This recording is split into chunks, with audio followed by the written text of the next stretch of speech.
제가 우리 사장님 집 이제 살려고 하거든요. 오늘 가계약금조로 500만 원 먼저 보내드릴 테니까 다른 분한테 좀 팔지 말아주세요. 500만 원 바로 송금하겠습니다. 네. 제가 생각해보니까 조건이 안 좋은 것 같아서 그냥 500만 원 돌려드릴게요. 네? 네, 다른 사람하고 그냥 500 돌려드릴게요. 그럼 100을 주셔야지 왜 그냥 돌려주신다고 얘기하는 거예요? 계약이 성립이 안 돼서 그냥 500 돌려드릴게요. 성립이 안 돼? 성립의 조건이 무엇인데요?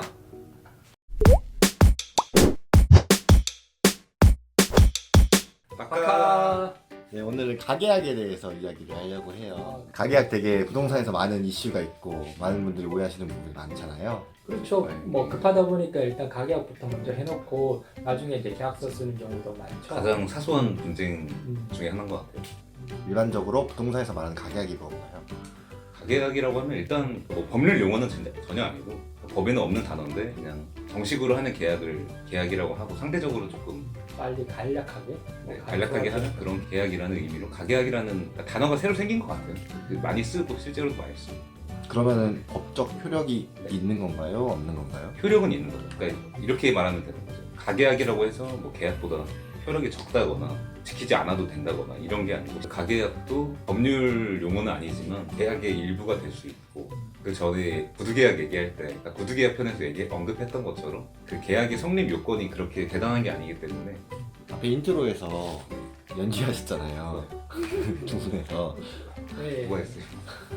이런 상황이 어떻게 되는 걸까요? 명확하게 계약의 일부로 성립해야 되는데 그 성립의 요건을 몇 가지를 꼭 했어야 되는데 그거를 안 하고 하다 보니까 결국은 계약이 안 된 거라고 주장하신 거죠. 매매 금액을 얼마로 하겠다. 두 번째로 어떤 주소에 어떤 집을 하겠다. 주소 표시해야 되고 세 번째 대금을 오늘 계약하고 등록은 언제 치르고 잔금은 언제 치르고 지급의 어떤 내용들을 상호 합의해야 되는 거죠. 그런 부분이 이제 합의가 되면 이제 계약이 되는 건데 구두로만 또 얘기하면 아니 되기 때문에 증명하기가 어렵기 때문에 반드시 이제 글로써 문자든 정리되었더라면 사실 저 같은 경우가 발생하지 않았을 텐데 제가 그냥 너무 급한 마음에 돈만 송부하고 그러다 보니까 맞아요. 태양님한테 당한 거죠.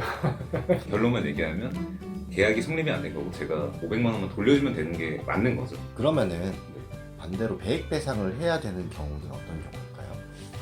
그러면 뭐 계약의 성립 조건 요소들을 다 기재를 했는데 변심회에서 만약에 파기를 시킨다고 하면 임대인분이 계획으로 돌려주셔야 되는 부분인 거죠.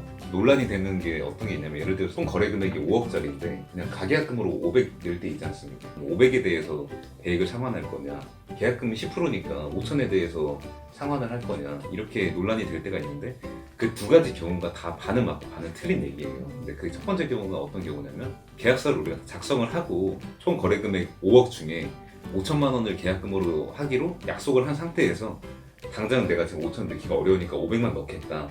이런 경우에는 그 500만 포기한다고 되는 게 아니라 일방적으로 해제를 하고 싶으면 나머지 4,500을 더 주고 나서 해제를 해야 돼요. 그래서 이게 제일 많이 논란이 되는 것 중에 하나고 두 번째 경우도 있어요. 그냥 내가 가계약금으로 입금한 500만 원만 포기하고 계약을 해제할 수 있는 경우도 있는데 이런 경우는 어떤 경우냐면 물론 5억이지만 거래 금액이 5억이지만 우리가 계약금이 5천만 원이다 이렇게 약속을 하지 않고 그냥 가계약금 500 넣겠습니다 하고 넣었으면은 이 계약금이라는 게 우리가 물론 그 거래 금액의 10%로 관행적으로 많이 하지만 법적으로 10%를 해라 이렇게 정해져 있는 게 없기 때문에 500을 하든 100만 원을 하든 계약금이 얼마든지 상관이 없는 거거든요. 근데 우리는 어쨌든 일방적으로 계약을 해제하려고 하면 계약금을 포기하면 되는 거니까 그 500을 계약금의 전부로 보는 거죠.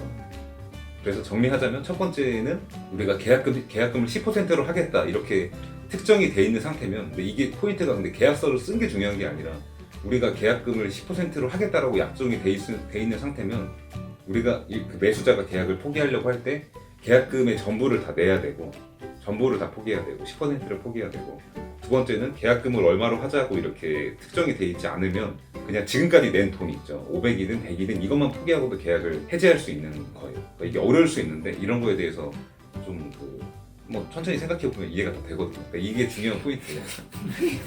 우리 구독자분들이 천천히 생각해야 되는 생각해야 되는 게 포인트입니다.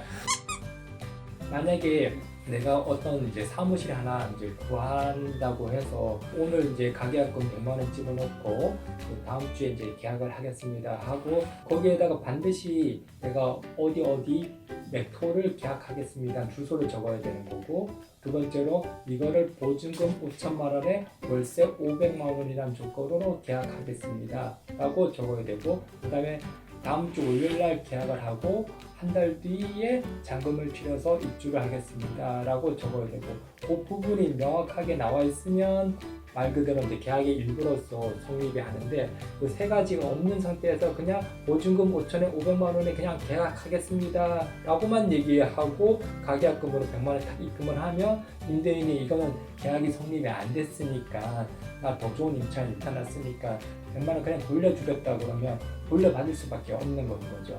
근데 방금 전 케이스와 달리 정확하게 세 가지 요건을 다 서로 간에 합의를 했다. 그런 케이스에 새로운 임차인, 더 좋은 임차인이 나타나서 계약을 하고 싶다 그러면 그 임차인한테 배액을 배상하고 계약을 해제해야 되는 거죠. 돌려받지 않은 상태에서 새로운 임차인이랑 계약을 하게 되면 이건 이중 계약이 되어버리는 거죠. 그래서 반드시 가계약이 계약 일부로 성립된 케이스에서는 꼭 해제를 하고 새로운 임차인을 받아들여야지 문제가 없는 겁니다. 그 오늘 이 영상을 보신 분들은 최소한 그런 가계약금을 날릴 수도 있다는 거를 인지를 하고 가계약을 해야 된다는 거죠. 그렇게 가벼운 법률 행위는 아니다.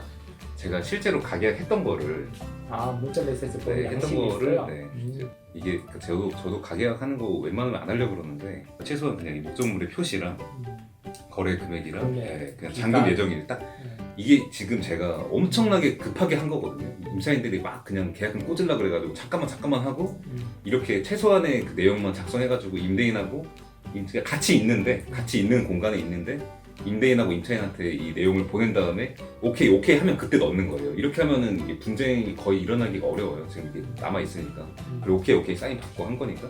최소한 그러니까 이거를 뭐 중개사가 해야 된다 이런 얘기를 하려는 게 아니라 그 거래 당사자가 이런 걸 챙겨야 된다는 거죠. 그 가계약에 대해서 이제 말씀을 드렸는데, 가계약이 계약의 일부로 성립되기 위한 세 가지 조건에 대해서 이제 여러분들이 명심하고 협의를 한 다음에 계약을 하셔야지 계약이 성립이 된다는 생각을 꼭 하시면 좋겠고요. 중개사님들 같은 경우에는 그 세 가지 조건을 꼭 적어가지고 양자간에 임대인, 임차인 양자에다가 다 보내셔가지고 계약이 성립되었음을 이제 명확하게 알려주는 게 무엇보다 중요할 것 같습니다. 이상으로 마치겠습니다. 다음에 또 뵙겠습니다. 고맙습니다. 다 맞나? 안녕히 계십시오.